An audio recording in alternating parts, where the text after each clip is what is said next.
Señor, muchas gracias porque, como siempre, nos podemos acercar confiadamente al trono de tu gracia. Y hoy día no es la excepción. Gracias por todos los que tú, Señor, llamas en esta noche. No te equivocas. Cuánto amas a cada vida que llamas, atraes con cuerdas de amor para que te escuchen a ti, porque estamos predicando tu palabra. Que tú seas el exaltado, el glorificado. Espíritu Santo, habla a nuestro corazón. Señor, Apocalipsis es un libro precioso, porque también nos detalla el fin de los tiempos. Y acá hay un mensaje muy importante que tú dejaste, no solo para las iglesias de ese tiempo, sino para tu iglesia en este momento. Gracias porque nosotros somos el cuerpo, llamado por ti, a precio de sangre, comprados. Y hoy día queremos oír tu voz, Señor. Te entregamos este tiempo y te damos gracias en el nombre precioso de Jesús. Amén. Antes de que leamos el pasaje, quisiera contarles una pequeña introducción, entendiendo que no es descabellado pensar que este es uno de los momentos más peligrosos para la iglesia, ¿no? Especialmente hoy nadamos como iglesia contra la corriente de la cultura y nadamos contra muchas cosas que el mundo nos ofrece. Si miramos la realidad actual, nos damos cuenta que la iglesia de Cristo en todo el mundo está enfrentando una oposición tremenda, una opresión por parte de los gobiernos y también una persecución, ¿no?, a manos de los anticristianos, aquellos que rechazan completamente al Señor. Pero ojo que todas estas aflicciones, todas estas ideas contra la iglesia no solamente vienen de afuera. Dentro del cuerpo de Cristo, lo hemos visto y la palabra lo dice, hay un sinnúmero de nuevas interpretaciones. Hay un sinnúmero de nuevas revelaciones, humanas y atractivas, pero lamentablemente que están llevadas por falsos maestros que han llevado a la gente a la mentira. De la misma manera se encontraba la iglesia del siglo I en lo que vamos a leer, que es Asia Menor. Las iglesias estaban en peligro. Las presiones de vivir en una cultura de inmoralidad, de idolatría, de tiranía, de un régimen romano opresivo, la discriminación tanto por parte de líderes religiosos y paganos en las sinagogas judías como de la población en general, ¿sí? Y usted conoce un poco, ¿no? O en un aspecto general el escenario de Apocalipsis, ¿no? Como en Apocalipsis hay tantos términos relacionados a la bestia, el falso profeta, los habitantes de la tierra, Satanás llamado como el gran dragón y la iglesia que somos la esposa del Cordero, como veíamos también la semana pasada. Entonces, las situaciones que la iglesia pasó hace 2000 años o más de 2000 años nos recuerdan también lo que estamos viviendo hoy. Yo me imagino que usted debe ser, si realmente es un cristiano, una cristiana genuina, usted tiene que ser blanco de burlas en su trabajo, en las redes sociales. O muchos de ustedes quizás están escondidos para pasar inadvertidos en sus trabajos, para no perder sus trabajos. Vemos cristianos que a veces están divididos teológicamente por cosas que no tienen importancia. Iglesias que se desaniman cuando la asistencia mengua. Promotores inmobiliarios que lo hemos vivido en primera persona, que le han quitado los terrenos a los templos para hacer proyectos más interesantes. Ya ustedes saben que se entregó el distrito Recoleta, ya no existe. Y así con muchas cosas, ¿no? Quizás han cambiado las formas, pero los problemas de fondo son los mismos. Todas las iglesias de una u otra manera están en peligro. Y eso por supuesto que incluye la nuestra. Entonces hay un mensaje muy importante hoy día de parte de Jesús, porque en el Señor siempre tenemos esperanza. Como yo les decía en un video promocional, el Señor nos dejó una carta. Y es una carta escrita personalmente, es una carta que tiene el característico saludo de bienvenida y de bendición final. Y si bien es cierto, fue escrita para que circulara entre 7 iglesias en Asia Menor, que es Turquía actual, Jesús las escribió, como dice Apocalipsis 1:1, para manifestar a sus siervos las cosas que deben suceder. Entonces quiero partir este mensaje con lo que dice Apocalipsis 1:3, porque el Señor quería equiparlos para que derrotaran estas amenazas satánicas que ponían en peligro, tal como hoy, el testimonio fiel de Cristo y su evangelio. Y aquí hay una promesa muy linda en el comienzo de Apocalipsis. Yo quiero que usted todo esto que vamos a ver, usted lo atesore, lo grabe, lo fotografíe como usted quiera. Dice, bienaventurado, dichoso, el que lee y los que oyen las palabras de esta profecía y guardan las cosas en ella escritas, porque el tiempo está cerca. Lo voy a dejar en pantalla ahí para que usted lo siga viendo. Contándole que las 7 iglesias que aparecen aquí en Apocalipsis eran iglesias reales de la época de Juan. Recuerda que Apocalipsis fue escrito por el apóstol Juan, inspirado por el Espíritu Santo. 7 iglesias reales de ese tiempo en Asia Menor, pero son 7 iglesias que también representan iglesias de todas las generaciones. Y si usted se fija, como vamos a ver, la afirmación final de cada carta específica dice que el Espíritu de Dios habla a las iglesias. Por tanto, las cartas están hechas para todas las iglesias del Señor, desde ese momento hasta ahora, a todas, sin excepción. Y nosotros sabemos lo difícil que debe ser examinar y evaluar una iglesia, ¿no? Es difícil, ¿no? Y los seres humanos a veces nos perdemos en eso. Pensamos que la iglesia, porque a lo mejor es súper grande o tiene tremendos equipos de música, una iglesia que es buena para el Señor. Pero vemos en el libro de Apocalipsis sorpresas tremendas donde Dios a una iglesia que parece viva le llama muerta, y a iglesias a veces pequeñitas muertas el Señor le llama vivas, que le agradan. Entonces aquí el que tiene que hacer el examen, el que realmente tiene que hacer aquí la visualización de una iglesia, examinar la iglesia, el ministerio, es el propio Señor. Nosotros podemos dejarnos llevar por lo que ven nuestros ojos. Imponentes edificios pueden albergar congregaciones totalmente moribundas, muertas. Y por el contrario, estructuras muy modestas tal vez pertenezcan a asambleas que para el Señor están llenas de vida. Vemos también en Apocalipsis 3 que dice que una iglesia que pensamos que era rica, a los ojos del Señor resulta ser pobre. En tanto que la iglesia que parece ser pobre, es para el Señor una iglesia rica. En resumen, ¿qué les quiero decir? Que solo la cabeza de la iglesia, que es Jesucristo, puede inspeccionar con precisión cada iglesia y saber su condición, porque Él ve lo interno y lo externo. Usted y yo somos iglesia, ¿cierto? ¿Qué cree usted que piensa Jesucristo de nosotros como iglesia? De nuestra iglesia. Cuando usted critica a su iglesia, se está criticando a sí mismo o a sí misma, porque cada uno de nosotros somos la iglesia, ¿no? Por eso que es importante en esta noche partir con un corazón bien abierto, bien tierno, decirle, Señor, ¿qué piensas tú de nosotros, no? Pero para eso vamos a pasar por el filtro de la iglesia de Éfeso, que es la primera. La intención de Cristo es que todas las iglesias lean estos mensajes y se beneficien de ellos. ¿Para qué? Sabiendo que cada iglesia está enfrentando una amenaza. La primera amenaza es la que enfrenta la iglesia de Éfeso y que también enfrentamos nosotros. Así que vamos a leer Apocalipsis 2 del 1 al 7, que es el mensaje de hoy. Dice la palabra de Dios: escribe al ángel de la iglesia en Éfeso, el que tiene las 7 estrellas en su diestra, el que anda en medio de los 7 candeleros de oro, dice esto: yo conozco tus obras y tu arduo trabajo y paciencia, y que no puedes soportar a los malos, y has probado a los que se dicen ser apóstoles y no lo son, y los has hallado mentirosos. Y has sufrido, y has tenido paciencia, y has trabajado arduamente por amor de mi nombre, y no has desmayado.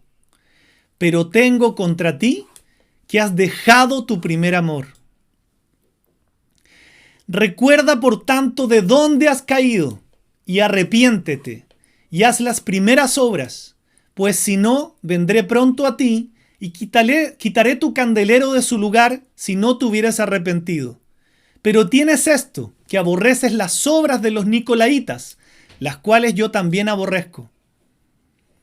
El que tiene oído, oiga lo que el Espíritu dice a las iglesias. Al que venciere, le daré a comer del árbol de la vida, el cual está en medio del paraíso de Dios. Cuando nosotros vemos la amenaza que enfrentaba la iglesia de Éfeso, si ustedes se fijaron bien, bueno, lo tienen ahí en su Biblia, el Cristo resucitado se presenta y se describe a sí mismo como el que tiene las 7 estrellas en su mano derecha y se pasea en medio de los 7 candeleros de oro. Y usted puede preguntarse, quiero entender eso para entender el mensaje. Perfecto. Esa explicación está en Apocalipsis 1:20, que lo estoy poniendo en pantalla, donde se explica claramente lo que significan las estrellas y los candeleros. Dice este versículo: el misterio de las 7 estrellas que has visto en mi diestra y de los 7 candeleros de oro. Las 7 estrellas son los ángeles de las 7 iglesias. Y los 7 candeleros que has visto son las 7 iglesias. ¿Está claro? Entonces, las 7 estrellas son los ángeles de las 7 iglesias y los 7 candeleros son las 7 iglesias. Qué hermoso es saber que Cristo se pasea en medio de sus iglesias. Algo que a mí me cautiva mucho es saber que hoy día estamos reunidos como Dios nos manda, ¿sí? Y seguimos orando porque hay personas todavía que no se congregan. Dios mío, ¿cómo Cristo va a ser su Señor si no obedecemos lo que Él dice? Pero ¿qué es lo hermoso? Saber que el Señor está en medio de nosotros hoy día escuchando esto. Sabiendo que el Señor se está paseando en esta misma noche en medio de nosotros. Uno dice, uy, qué delicado es predicar, ¿cierto? Claro, qué delicado debe ser todo, la alabanza, la adoración, los testimonios. Todo debemos hacerlo para su gloria porque el Señor también está aquí en esta noche, ¿no? En medio de nosotros. Él promete su presencia, su cuidado y su protección. Yo sé que hay personas nuevas y aún no tan nuevas, pero que creo que es importante que ustedes conozcan un poquito acerca de la iglesia de Éfeso, ¿no? El Éfeso del primer siglo era un lugar tremendamente difícil para el ministerio del Evangelio. ¿Por qué? Porque esta ciudad era un centro político, comercial y religioso a la vez. En el aspecto político era la ciudad más importante de la provincia romana de Asia. En el aspecto comercial era una ciudad portuaria, lo cual facilitaba mucho el negocio y el comercio. Y aquí viene algo también importante. En el aspecto religioso, esta ciudad era famosa porque alojaba el templo de la diosa griega de la fertilidad. ¿Ha escuchado usted el nombre Artemisa o en latín Diana? Así de sencillo. Eso está en Hechos capítulo 19. Anótelo porque por tiempo no podemos ir a conectar todos los versículos, pero hermoso ver la historia, ¿no? Hechos capítulo 19 le va a hablar de mucho de esta iglesia y de la diosa Artemisa, ¿no? O Diana. Eran sumamente dados a la idolatría de los emperadores romanos, como si fueran dioses, ¿no? Pero también por el libro de los Hechos podemos ver que el cristianismo, porque uno siempre se pregunta cómo partió esta iglesia. Bueno, imagino que usted está asociando ya Éfeso. Hay una carta que se llama Efesios. ¿Es de esta iglesia? Sí. Es la única que tiene carta, además de aquí, ¿no? Aparte. Pero uno se pregunta cómo llegó el evangelio. Y por eso que es importante motivar todo este proyecto de evangelización, porque usted se da cuenta de cuando un hombre se dispuso, Dios hizo la obra, ¿no? Aquí nos damos cuenta en Hechos, si no me equivoco, el capítulo 18, vemos que el cristianismo llegó a esta ciudad, a Éfeso, con Aquila y Priscila. ¿De la mano de quién piensan ustedes? Del apóstol Pablo, ¿no? Cuando el apóstol Pablo se detuvo brevemente en su segundo viaje misionero, pasó por esta ciudad con Aquila y Priscila, y ahí se sembró por primera vez el evangelio. Ya luego en el tercer viaje misionero, el apóstol Pablo estuvo en este lugar 3 años. Y el evangelio se extendió por todo el Asia Menor. Después de Pablo, ¿saben quién se hizo cargo de esta iglesia? ¿Se acuerda uno que era bien fiel? Pueden participar por el chat también, no se preocupen, ¿no? Uno que era bien fiel y que el Señor dio testimonio a él cuando estudiamos Filipenses. ¿Se acuerdan? Muy bien, Timoteo. Timoteo también se hizo cargo de esta iglesia por algún tiempo. Y más tarde el apóstol Juan, que es el que escribe esta carta, también fijó su residencia ahí. Al ver otros pasajes del Nuevo Testamento, ya quiero entrar en terreno, ¿no? En cuanto a cómo era la iglesia de Éfeso, para que usted se dé cuenta cómo van cambiando las iglesias, cómo podemos ir cambiando nosotros en nuestro corazón porque somos la iglesia de Cristo. Al ver otros pasajes del Nuevo Testamento nos damos cuenta que la iglesia de Éfeso no siempre fue saludable. ¿Se da cuenta que Jesús primero le hace un elogio y después le dice realmente lo que tiene contra ella? Era todo al revés la iglesia de Éfeso 30 años antes. No siempre fue saludable, no siempre fue fiel. Curiosamente, 30 años atrás, si usted lee Efesios capítulo 1, usted se da cuenta que el apóstol Pablo les elogia el amor que tenían. Y 30 años después estamos viendo que Jesús les dice, tengo contra ustedes que perdieron el primer amor. Una iglesia que amaba, pero que no era muy saludable en la doctrina, se transformó al revés. Ahora, era muy buena en la doctrina, pero había perdido el primer amor. En algún momento esta iglesia se desvió de la sana doctrina. En el pasado digo, ¿sí? Porque la que estamos viendo ahora aquí en Apocalipsis 2 ya se había recuperado. Y esto es muy triste, ¿no? En la historia de todas las iglesias. Antes de esta carta, Éfeso tenía amor, pero estaba media torcida doctrinalmente, ¿no? Líderes de iglesia que se levantan y empiezan a enseñar falsas doctrinas. Miembros de iglesias que se niegan a tolerar la sana doctrina. Todo eso constituye la señal de una iglesia enferma. Yo me entristezco como estoy viendo y le pido que usted tenga mucho discernimiento, entendiendo esto, cómo era la iglesia de Éfeso, no aquí en Apocalipsis, sino 30 años antes, ¿no? Tenga mucho cuidado, ¿no? He visto cómo aún cantautores con los que yo conocí al Señor se están yendo a unas doctrinas falsas. Y me da mucha tristeza, ¿no? Pero tenga cuidado usted. Siempre alguien me pregunta, ¿y cómo yo discierno? Por eso que es tan importante que usted y yo estemos leyendo la Biblia, ¿no? Y no dejar de congregarnos, porque en cada reunión que tenemos estamos predicando la palabra de Dios y la sana doctrina. Vamos a Apocalipsis, 30 años después. Las palabras de Jesús son totalmente al revés de lo que era la iglesia de Efesios. Ahora nos damos cuenta de un giro. Ahora estos cristianos trabajaban para poner a prueba y desenmascarar los falsos profetas. Mejoraron la doctrina, mejoraron las mentiras, mejoraron las herejías. Ahora perseveran, dice Jesús, y sufren frente a la oposición del mundo y no se han desanimado. Si usted lee bien, dice Jesucristo, les reconoce que ellos no han transigido su fe. Qué importante. Nosotros los cristianos no podemos transgredir nuestra fe, no podemos transgredir los principios, ¿no? Siempre me hacen la misma pregunta y siempre les respondo lo mismo. ¿La iglesia es inclusiva? Es lo más inclusivo que hay la iglesia. Pero ojo con confundir la inclusión con tergiversar e ir contra la palabra de Dios. Ahí estaríamos haciéndolo muy mal, ¿se entiende? La iglesia de Cristo recibe a todo pecador. Por tanto, usted no debería preguntar si el caso de... No pregunte, todo pecador, todos hemos pecado. Y el Señor nos recibe. ¿Eso no le parece inclusivo? Sí, más inclusivo que cualquier cosa, ¿no? Pero cuidado con las corrientes hoy día que vienen de inclusión, cuando detrás de eso hay una ideología que muy poco tiene de inclusión y mucho de perversidad. Cuidado, porque en eso ni yo ni ustedes debemos transigir. O sea, la palabra de Dios es nuestro filtro y de ahí no nos movemos, ¿sí? Dios nos manda a arrepentirnos a todos y eso es para todos, punto, ¿no? Entonces, no, el error empieza cuando empiezan a preguntar, ¿y la iglesia aceptan a este tipo de personas? Es que no estamos entendiendo el evangelio. Todos somos pecadores, no hay nada más inclusivo que el evangelio. Dios recibe a todo pecador para que se arrepienta, usted y yo y cualquier persona. Pero cuidado cuando malentendemos la inclusión y tergiversamos la palabra de Dios. Jesús justamente les reconoce eso a esta iglesia. Ustedes no han transigido la fe. ¿Se entiende? No han transigido la fe. Han perseverado bajo todas las influencias políticas, culturales, religiosas de la ciudad y están trabajando arduamente por mantener la pureza doctrinal. Hasta ahí vamos súper bien. Jesús los elogia por todo eso. Si usted me apura un poquito, yo le diría que es difícil imaginar una iglesia más fiel que Éfeso.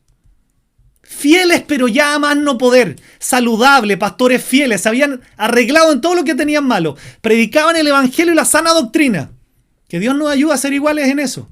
Defendían la verdad, luchaban contra la decadencia cultural de este mundo. Le hacían freno, si estuvieran en este tiempo, a todas estas ideologías que van contra la palabra de Dios y que venden una mentira por entre medio.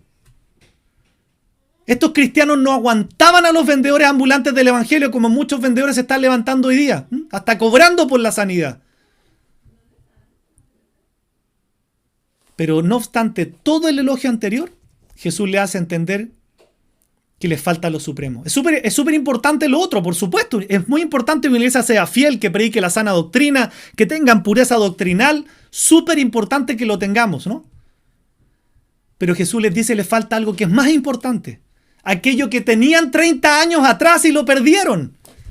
Ellos carecían de algo y ese algo significaba todo. Y esto duele, ¿no? El Señor Jesús le dice a la iglesia de Éfeso, pero tengo contra ti que has dejado tu primer amor. Tenían doctrinas preciosas, pero les faltaba amor. Ortodoxia sin amor. Y es una pena porque cuando usted y yo no tenemos amor, podemos ser súper expertos en muchas cosas. Usted puede ser un profesional espectacular, un hombre, una mujer y saber muchas cosas en su área. Yo puedo ser un súper pastor, ¿sí? Como hoy día se levantan muchos. Pero si me falta amor, entonces pareciera que de nada sirve. Y eso nos toca, hijos de Dios. Es una pena, ¿no? Porque estos creyentes creían las cosas correctas, estaban bien, hicieron lo adecuado, protegieron la doctrina, protegieron a la iglesia de los falsos maestros. Yo tengo que hacer lo mismo, usted también. Pero ¿en qué la embarraron? Abandonaron el amor que tenían. Dejaron el amor que tenían al comienzo. ¿Usted se acuerda cuando llegó por primera vez los caminos del Señor? Era todo espectacular, ¿cierto? Pero ¿qué va pasando cuando pasa el tiempo? Vamos dejando de lado las cosas, ¿cierto? Al principio nos sentíamos bendecidos de congregarnos. Uy, que alguien nos llamara ya era pero tremenda bendición, ¿cierto? Uy, me llama alguien, me está llamando el pastor para preocupar. Todo es lindo. Pero con el tiempo ya empezamos a no contestarle el teléfono al pastor, empezamos ya a dejar de lado el discipulado, empezamos a dejar los cursos. Entonces no nos damos cuenta cómo eso es dejar el primer amor. Y eso es terrible, ¿no? Y eso usted véalo en todas las cosas. Hay muchos matrimonios que se quejan de que el esposo o la esposa dejaron el primer amor. Es terrible eso, ¿no? Pero cuánto más terrible será para el corazón de Dios saber que usted o yo dejamos el primer amor. Ese fervor, ¿se acuerda? De agradar a Dios, de evangelizar, de hablar, de compartir esa devoción que caracteriza el primer amor. Es trágico, ¿no? Es trágico que si usted lo tiene todo y no tiene amor, es trágico. Es trágico que usted haga todo lo que el Señor le diga, súper obediente y no tiene amor, es trágico. Entonces nos tenemos que preguntar con qué motivación estamos haciendo las cosas. ¿Las estamos haciendo con amor?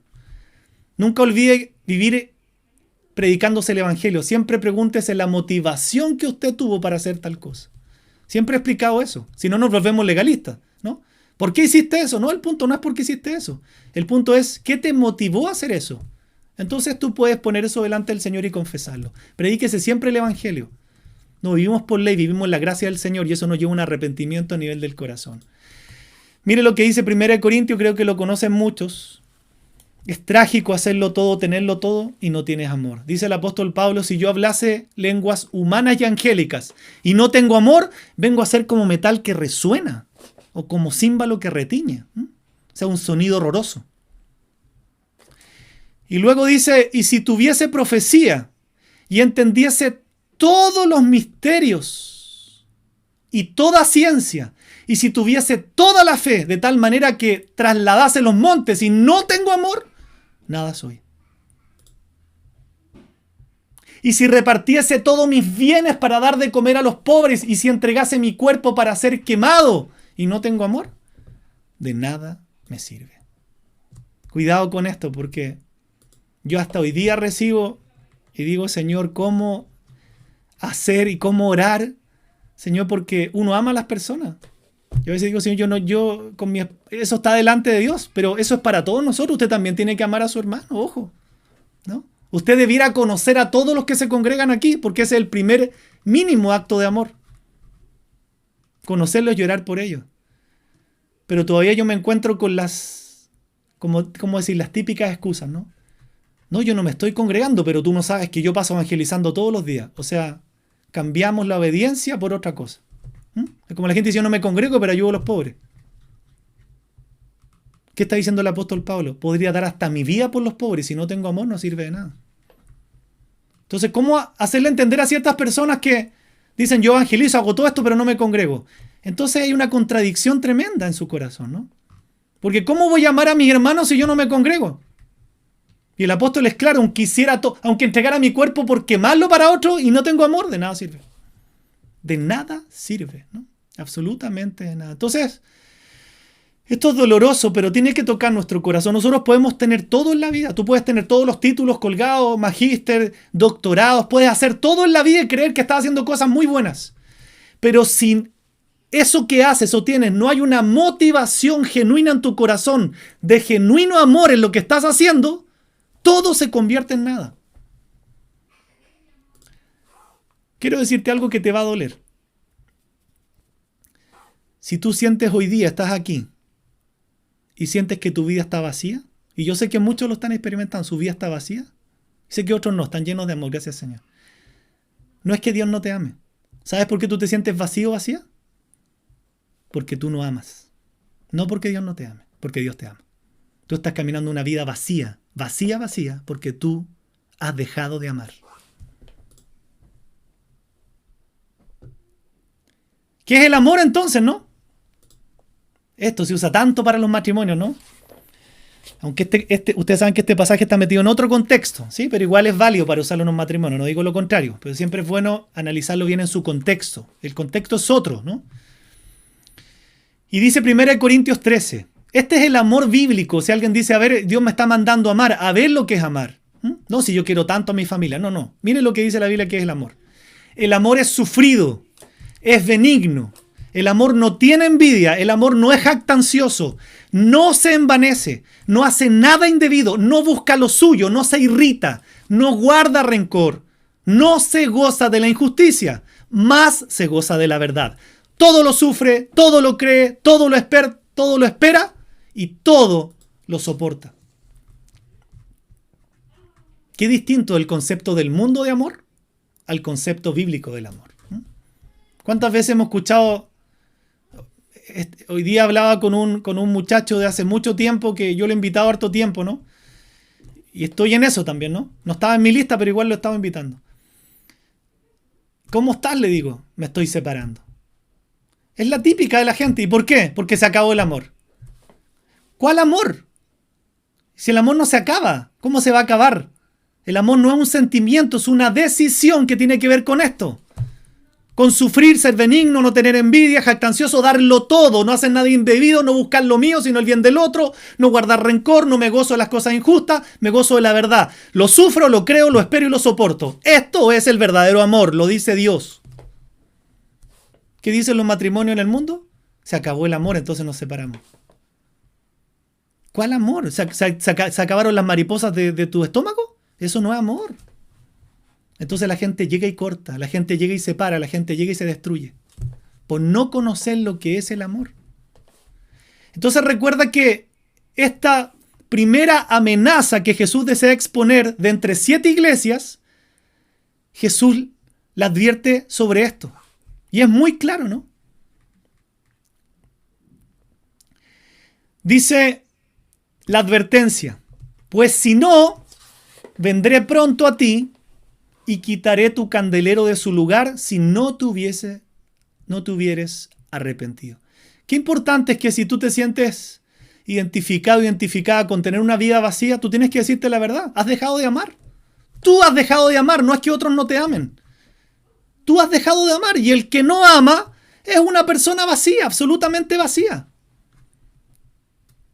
El Señor le dice, si ustedes no se arrepienten, si continúan así, van a perder el derecho eterno sobre el mismo evangelio que tan bien defienden doctrinalmente, pero sin amor. Piensa cuando tú oras por alguien en esa lista. ¿Hay una motivación de amor detrás de eso? ¿O es para dejar tranquilo a tu pastora que tanto te insiste, ¿no? ¿Cierto? Cuando invita a una persona, ¿hay una motivación de amor detrás de esa invitación? ¿O es como invitarla y uno dice, me da lo mismo si se conecta o no? Eso es lo que Dios nos está demandando. Un genuino amor, ¿no? ¿Qué significa dejar el primer amor, ¿no? En la Biblia hay una historia de un fariseo que le pregunta a Jesús lo que dice acá en pantalla. Maestro, ¿cuál es el gran mandamiento en la ley? Jesús le dijo, amarás al Señor tu Dios con todo tu corazón y con toda tu alma y con toda tu mente. Este es el primero y grande mandamiento. Y el segundo es semejante. Amarás a tu prójimo como a ti mismo. De estos 2 mandamientos dependen toda la ley y los profetas.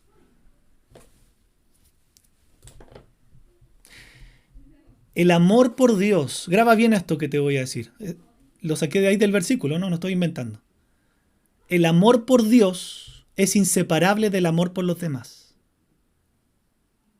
Si tú dices amar a Dios y ni siquiera te congregas, perdóname, la palabra de Dios te llama mentiroso, no yo. Es imposible decir yo amo a Dios si yo no amo a los demás. Es una incoherencia, una contradicción vital.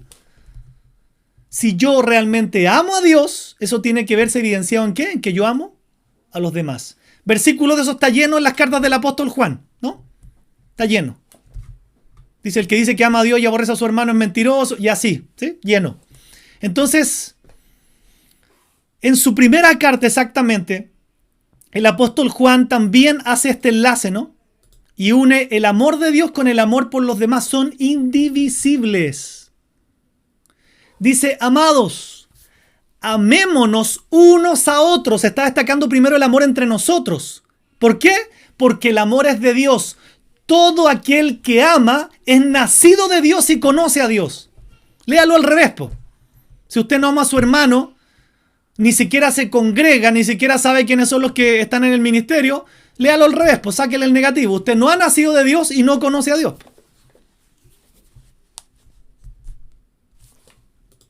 Entonces uno se puede preguntar, entiendo cuál es el problema de mi vida. Definitivamente me cuesta amar.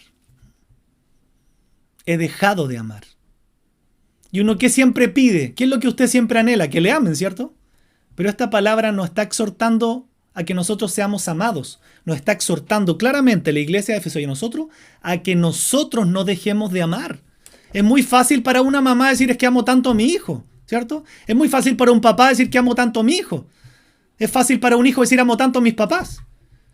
Pero la Biblia nos está llamando a que el amor tiene que ser más allá del círculo familiar. Amar a los hermanos. Vamos a ver más adelante cómo Dios nos llama a amar a nuestros enemigos. Siempre recuerdo ese versículo, lo estoy parafraseando, ¿no? Si alguien me ayuda ahí por el chat, no me acuerdo dónde está, pero dice más o menos así. Como, ¿qué gracia tiene que usted amen a sus familias si los malos hacen lo mismo? Sí, tiene razón el Señor. ¿Qué gracia tiene si los malvados también aman a sus familias, po? Dice, la gracia está en que usted amen al que lo ataca, amen al enemigo, amen al que no es de su sangre. Qué sabio es nuestro Señor, ¿no? Cuando nosotros nos damos cuenta del amor de Dios, y uno dice, ¿qué es el amor de Dios, no? Para yo poder amar. Nunca confunda esto, ¿no? Que hay gente que todavía confunde el amor de Dios con su santidad o con su justicia. Entonces, como Dios amoroso, Él no va a permitir que alguien vaya al infierno. Eso es una herejía. El amor de Dios se grafica en esto, dice la Biblia. En esto consiste el amor. No en que nosotros hayamos amado a Dios, sino ¿en qué consiste el amor de Dios? En que Él nos amó a nosotros, ¿a través de qué? Y envió a su Hijo en propiciación por nuestros pecados. No es que Dios, porque es amor, entonces no, mira, todos se van a salvar aunque hagan lo que quieran. No, el amor de Dios se grafica en que Él envió a Cristo en propiciación para pagar nuestros pecados. En eso se evidencia el amor de Dios. Pero Él sigue siendo santo y justo. Eso pasa cuando se confunde la verdad con el amor. Eso es problema de doctrina. Este sencillo versículo, ¿no?, debería alentar tu corazón y afirmar tu mente. Si no lo hace, vuelve a leerlo. Medítalo. Esta verdad es personal, profunda y sencilla. Él nos amó a nosotros. Aquí viene algo sumamente importante. ¿Qué es lo que te debe? Porque tal como estamos viendo en la palabra, debo amar. Pero recuerda que vivir en el Evangelio significa siempre actuar con una motivación correcta. Yo quiero preguntarte, y por favor respóndame, porque yo sé que les gusta escuchar, pero participen en el chat. ¿Qué es lo que te debiera motivar a ti a amar a los demás? ¿Cuál debería ser la motivación correcta para que tú ames a los demás? Voy a esperar respuestas. ¿Qué debiera motivarte a ti para amar a los demás como Dios lo manda?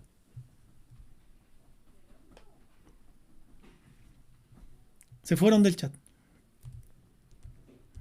Quiero ver respuestas. ¿Cuál debe ser tu motivación para amar a los demás?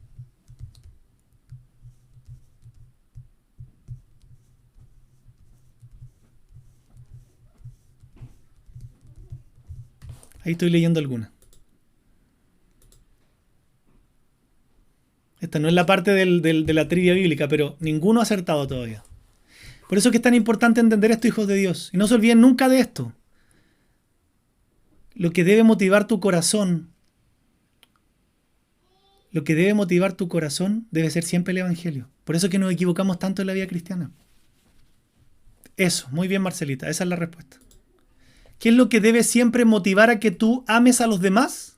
La motivación por la que yo amo a los demás es el amor de Dios por mí a través de la cruz del Calvario. Eso es lo que me debe motivar yo a amar.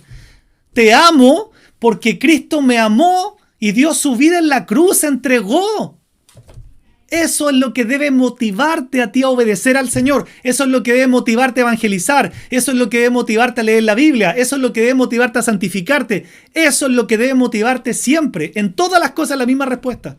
Pero erramos profundamente porque tenemos otras motivaciones. ¿Qué es lo que te debe motivar? El Evangelio. Te amo, te amo, te amo. No eres mi hermano, hermana, pero decido amarte con todo mi corazón. ¿Y sabes qué me motiva? ¿Por qué te amo? Porque miro la cruz. ¿Cuánto Dios me amó? ¿En qué se manifiesta el amor de Dios? En que Él dio a su Hijo en propiciación por nuestros pecados.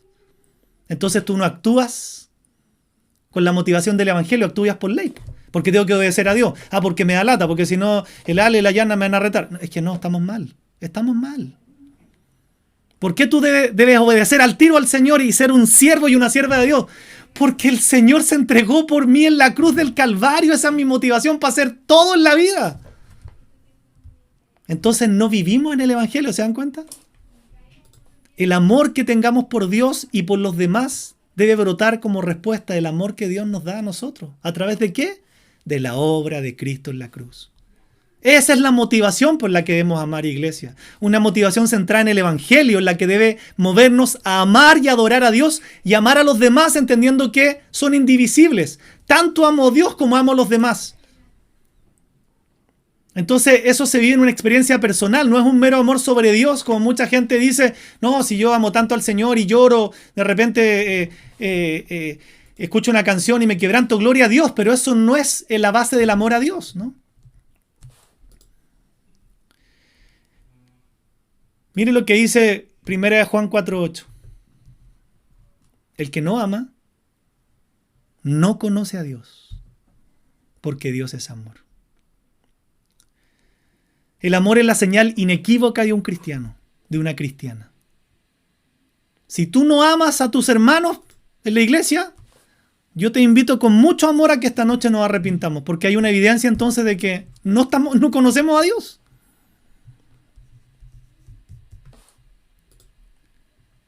El amor es la señal inequívoca.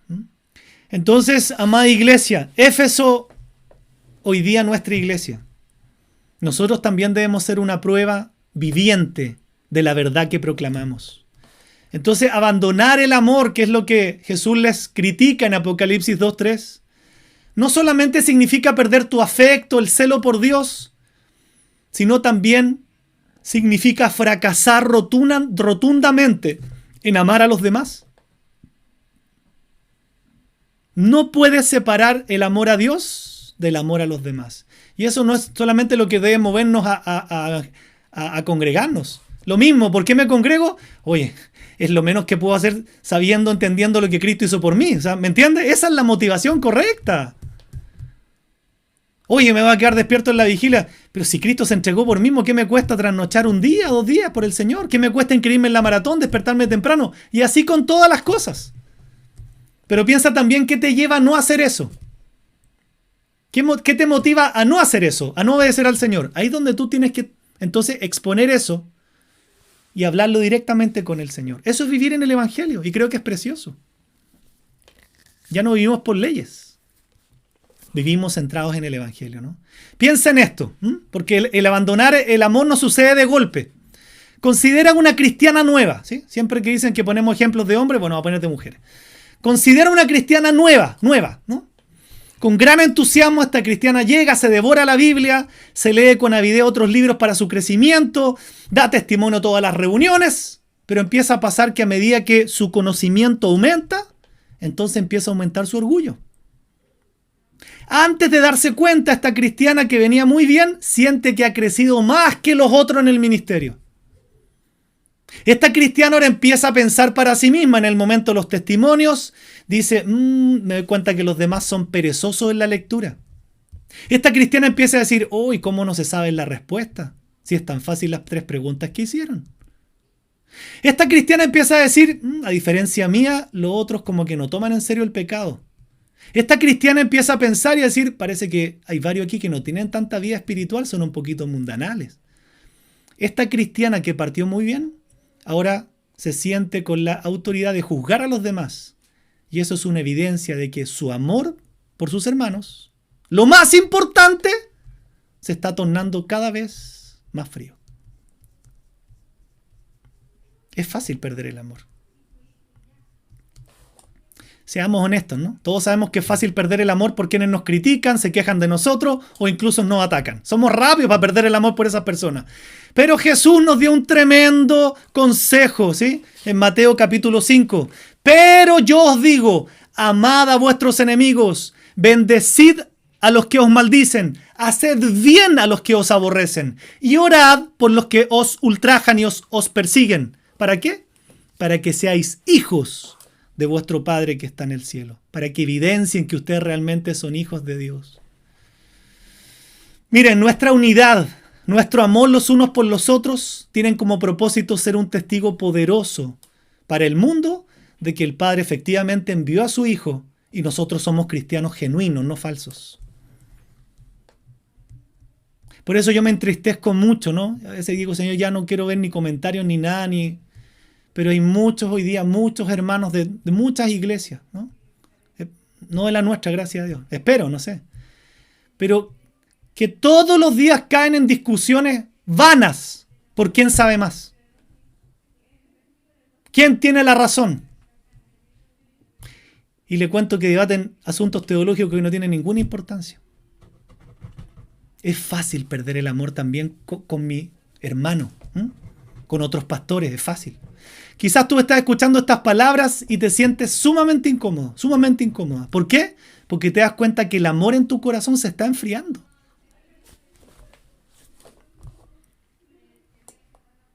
Lo veo en algunas caras, pero te quiero decir ánimo, ¿no? Siempre hay buenas noticias, siempre.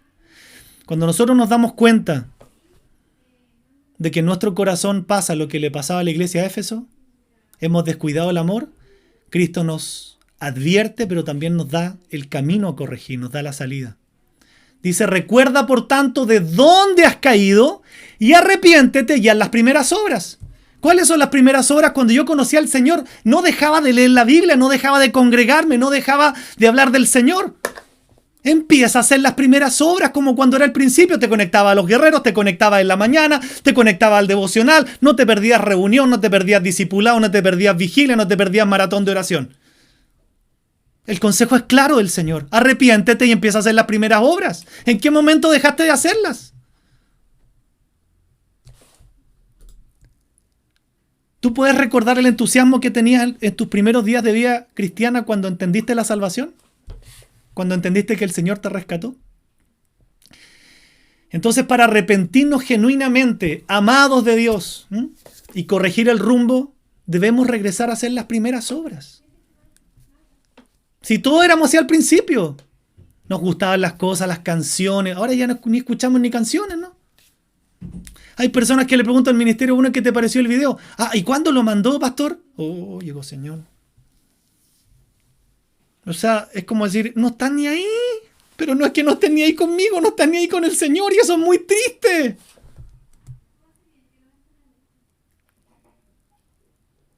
Tenemos que cambiar primero nuestra forma de pensar, ¿sí? Creo que los más antiguos saben, los más nuevitos no. Cuando la Biblia habla de arrepentimiento, eso viene de una palabra que se llama metanoia. El arrepentimiento significa metanoia. Metanoia significa primero un cambio en el pensamiento. Por eso nadie que cambia su forma de pensar no se puede arrepentir. Eso significa la palabra arrepentimiento. Necesitamos primero reemplazar las formas incorrectas por formas bíblicas. Por eso le hice una pregunta. ¿Qué me motiva a amar a una persona esta semana escuchando esto? Lo que Cristo hizo por mí. Cuando cambio mi forma de pensar, cambia mi conducta. Entonces, ya habiendo cambiado nuestra mentalidad, ya habiendo cambiado nuestra forma de pensar, entonces podemos practicar las buenas obras de amor que Dios nos está llamando, que son las que hacíamos al comienzo, ¿no? Sin embargo, las palabras de Jesús en el versículo 6, vamos a pasar brevemente por ahí, pero es importante, nos recuerdan que el amor, ojo, el amor no es un llamado a abandonar la fe, repito esto, ¿sí? Porque la iglesia a veces es criticada por esto sin saber. Les repito, el amor no es un llamado a abandonar la verdad. No yo por amar a alguien, entonces le decís, sí, transgrede la palabra de Dios, porque yo te amo tanto y soy tan inclusivo. No está bien eso. El amor y la verdad deben ir de la mano. No hay nada más inclusivo que el propio Dios. No hay nadie más inclusivo que el Evangelio. No hay nada más inclusivo que la iglesia. A nadie se le prohíbe la entrada a la iglesia. Y a todos se nos llama al arrepentimiento. El amor no es un llamado a abandonar la verdad. Y Jesús los elogia, le dice, pero tienes esto, le está elogiando, que aborreces las obras de los nicolaitas, las cuales yo también aborrezco. ¿Qué obras creen ustedes que hablan los nicolaitas? Doctrina falsa igual que hoy día, que llevaban al libertinaje, que llevaban a la falsa inclusión, que llevaban a ideologías perversas para que la gente cayera en inmoralidad sexual y miles cuentos iguales que los de hoy. Y el Señor les dice, les destaco esto. Mira, entre medio, ¿no? Aborrecen las obras de los nicolaitas, las cuales yo también aborrezco. Fíjese bien, el Señor no les dice, no lo está elogiando porque odian a los nicolaitas, sino porque odian las prácticas de los nicolaitas. Me parece prudente enfatizarlo. Odiaban todo lo que se oponía a la doctrina de Dios y nosotros debiéramos ser igual. Aborrecer una doctrina que se oponga a la palabra de Dios.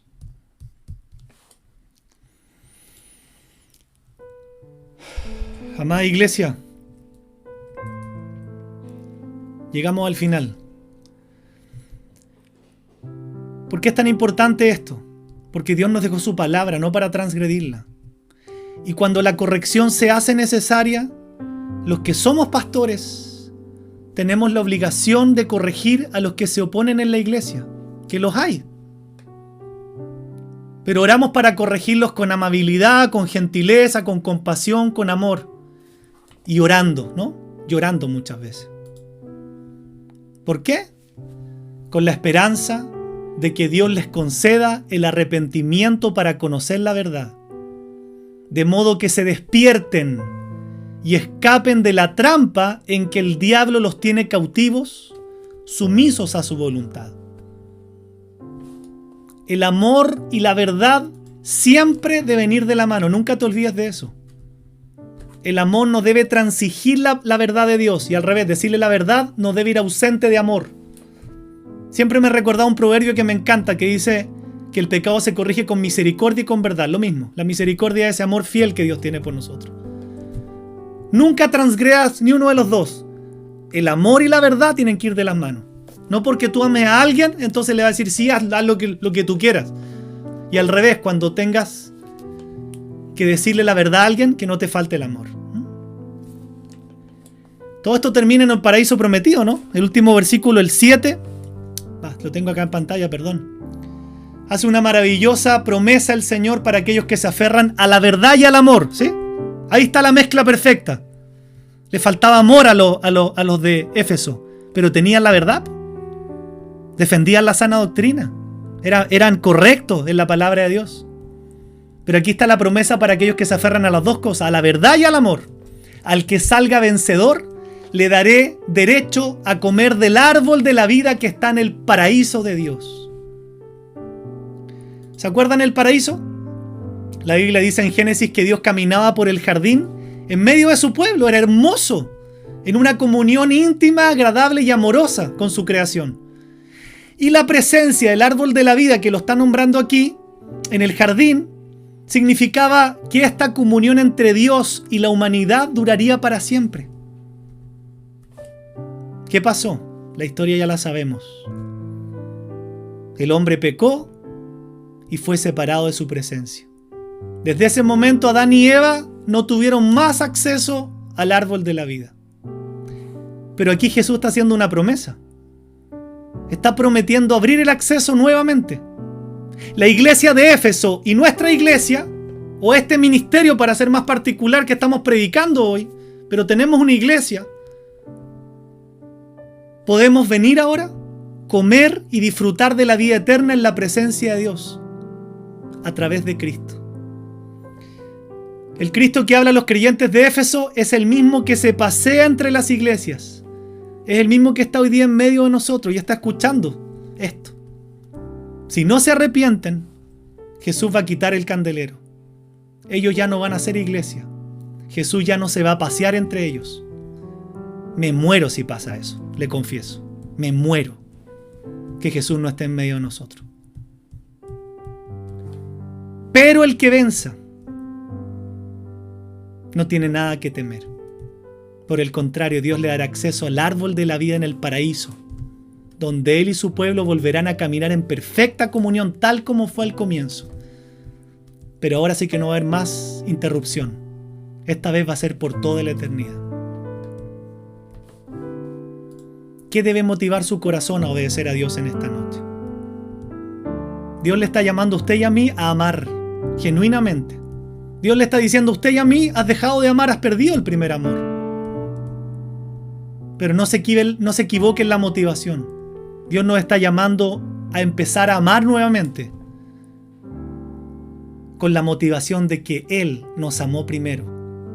Siempre mire la cruz de Cristo cuando Dios le pida algo. Señor, por lo que tú hiciste por mí, es que yo lo hago. Esa es la motivación correcta para hacer todas las cosas, hasta las que no nos gustan. Por lo que tú hiciste por mí, Señor, yo estoy dispuesto a darlo todo. Esa es la motivación del Evangelio. Así que muchas gracias a Dios le damos por este primer mensaje. Esperemos que no se lo pierdan, ¿sí? Porque este es el primero de 7. Y no solamente que no se lo pierdan, sino que su primer acto de amor es empezar a invitar vidas para que conozcan la salvación que hay en Cristo Jesús. Y si usted realmente dice: yo amo a mi hermano o a mi hermana, también tiene la labor de llamar junto conmigo a aquellos que se han perdido, a aquellos que se han extraviado, a aquellos que aún pareciera que no entendieran que lo más básico es leer la Biblia, orar y congregarse.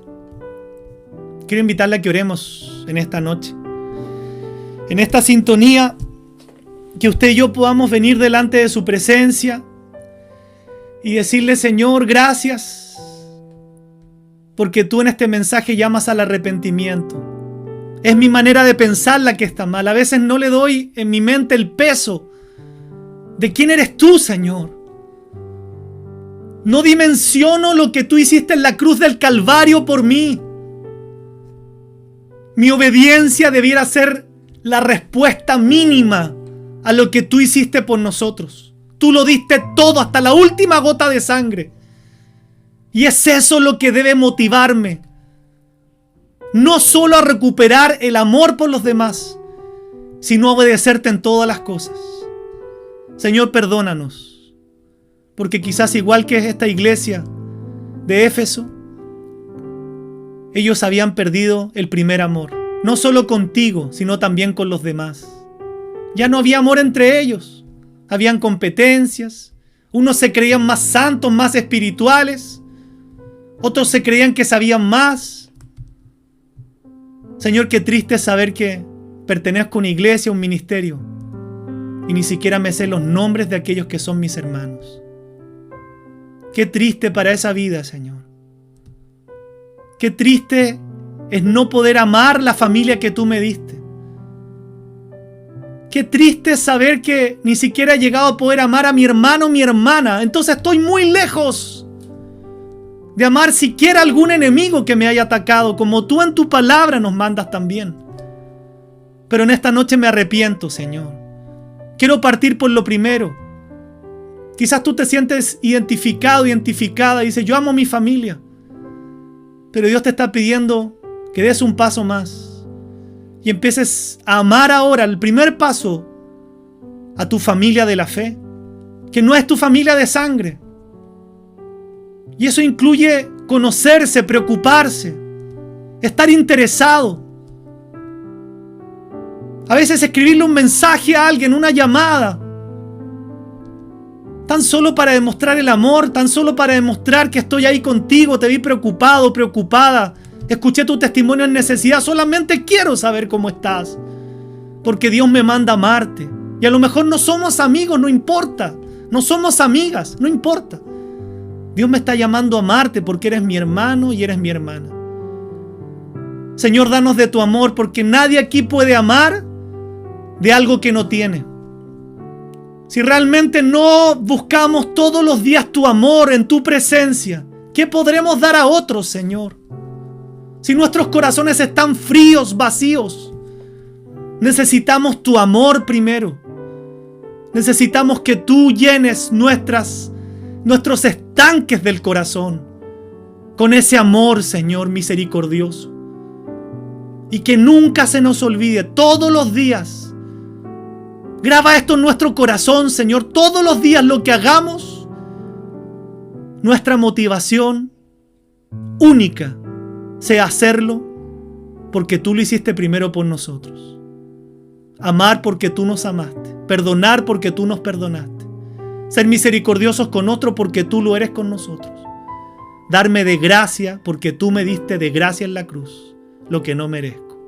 Señor, te damos toda gloria y honra. Te presentamos nuestra iglesia y nuestra vida y te damos gloria, Señor, en el nombre precioso de Jesús. Amén.